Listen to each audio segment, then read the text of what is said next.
3:14 a.m., the screams started. Not human screams, but something else. The year was 1817. The place, a quiet, fertile stretch of farmland near Red River, Tennessee. This wasn't a setting for horror, but for prosperity. John Bell, a respected farmer, had built a life here for his wife Lucy and their 9 children. They were a pillar of their community, untroubled, until something began to stir in the shadows of their homestead. It started subtly.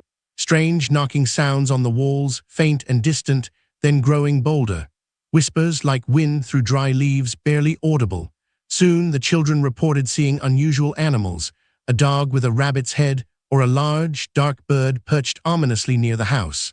These were unsettling, certainly, but easily dismissed as trick of the light or overactive imaginations. But then the entity escalated.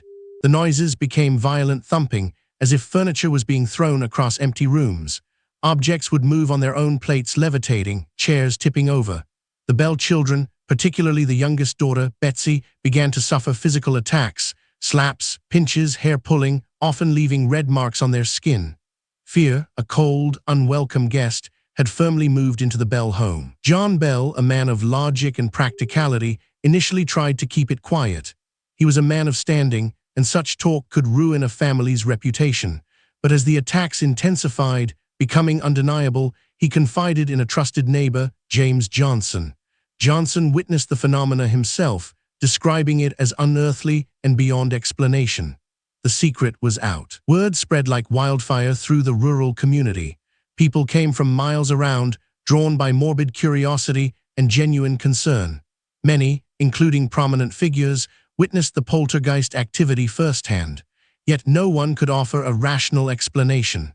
The entity, it seemed, thrived on the attention, its presence growing stronger with each passing day. The entity, now dubbed the Bell Witch, began to speak. Initially, its voice was a harsh whisper, but it quickly grew in volume and clarity.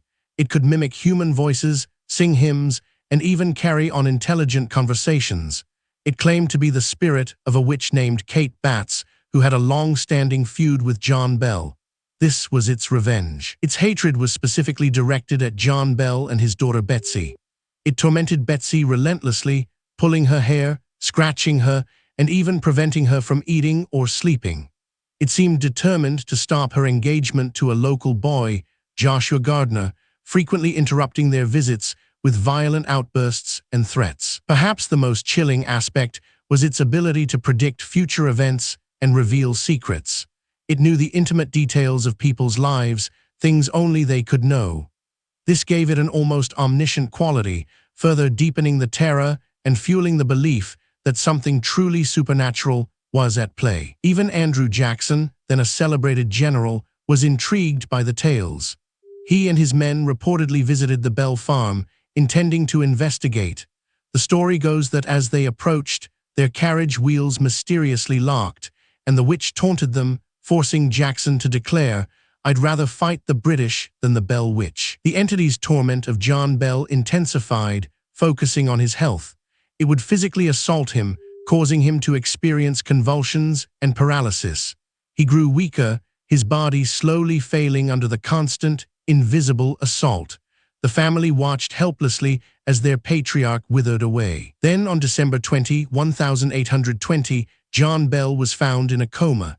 By his bedside, a small, dark vial of liquid was discovered. The witch proudly announced it had given him a dose of poison. Despite efforts to revive him, John Bell died the following day. The cause of death was officially unknown, but the family and many in the community had no doubt. At his funeral, the Bell Witch reportedly laughed and sang celebratory songs. It was a macabre, horrifying display, cementing its culpability in the minds of those present. The community was left reeling, grappling with an unsolved death and the terrifying reality of an unseen murderer. After John Bell's death, the entity's presence began to wane. It continued to torment Betsy for a time, eventually succeeding in breaking off her engagement to Joshua Gardner. She later married another man, but the trauma of those years stayed with her, a shadow over her life. The witch made a promise to return 7 years later. True to its word, in 1828, it reportedly visited John Bell Jr., engaging him in philosophical discussions about religion and the afterlife. This visit, though less violent, proved its continued existence, its long-reaching malevolence. The Bell Witch haunting remains one of America's most famous and well-documented paranormal cases. Accounts were meticulously recorded by family members, notably John Bell, Jr., and later compiled into the book, An Authenticated History of the Bell Witch by M.V. Ingram in 1894. But what exactly was the Bell Witch? Was it truly a malevolent spirit, a vengeful entity from beyond the grave?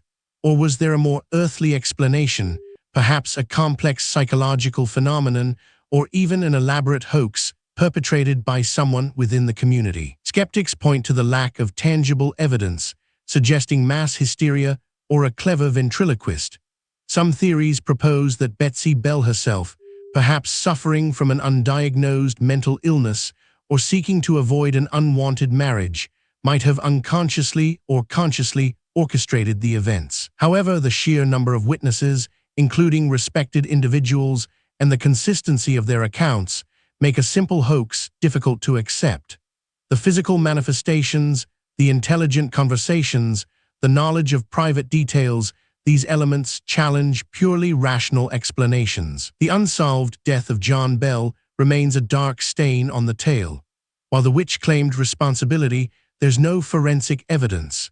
Was it a natural illness exacerbated by stress, or was the poison real, administered by an unseen hand, or even a human one taking advantage of the chaos? The Bell Witch story has permeated Southern folklore, inspiring books, films, and countless campfire tales. It's a foundational text in American ghost lore, a chilling reminder that some mysteries refuse to be confined by logic or reason. The terror it instilled was very real, regardless of its origin. The Bell family endured years of torment, a family fractured by an invisible force. Their story is a powerful testament to the unknown, a chilling narrative of a Southern family tormented by an unseen entity and an unsolved death that echoes through history. The Bell Witch serves as a dark mirror to our own fears, a question mark etched into the annals of paranormal history. A story that continues to haunt generations later, a chilling testament to what lies beyond the veil, or perhaps within the darkest corners of the human mind. Next, uncover the truth behind the disappearance of the Roanoke colony.